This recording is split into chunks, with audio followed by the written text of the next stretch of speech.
महात्मा दिन में नहर में दिगंबर रहते थे, नहर में घुसकर इतना गंगा नहर में और भजन करते थे। धीरे धीरे लोग दंडवत प्रणाम वैसे रात्रि में बाहर निकलते थे, जंगल था, नहर थी। अब लोगों का धीरे धीरे प्रभाव यश बढ़ना शुरू हुआ, तो आस पास के गांव के लोग आने लगे टिफिन ले लेकर। तो एक टिफिन लेते और फिर क्रम बन गया कि तुम्हारा अमुक दिन, तुम्हारा अमुक दिन।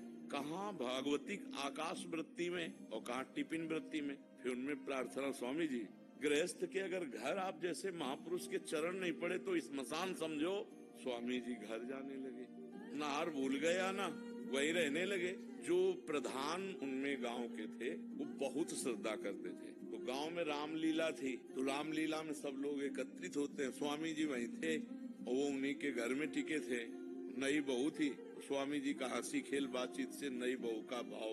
अब केवल बहू और स्वामी जी दरवाजे पर तखत। और जब स्वामी जी ने देखा उनका भाव पहले से जैसा भी हो, अब जो घर का मालिक था उसके दिमाग में गलत भावना से नहीं, इस भावना से लगा कि एक बार मुझे राउंड मारा आना चाहिए, क्योंकि पूरा गांव रामलीला में है।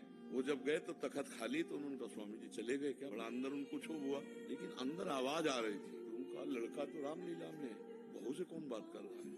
दरवाजा खटखटाया पर खुला नहीं, तो माइक से जाके रामलीला में कहते, भैया हमारे घर में बदमाश आ गए। अब सैकड़ों आदमी टूट पड़ा। अब दरवाजा जब खुलवाया गया तो स्वामी जी और बहू इतने जूता चले होंगे, क्या वही जानते होंगे। ब्रह्मावर्त बिठूर में मिलके अपनी कहानी बताए थे, क्योंकि हम नई अवस्था के थे तब, 22, 23, 24 की। तब वो हमारे लिए बताए थे कि भाई बच के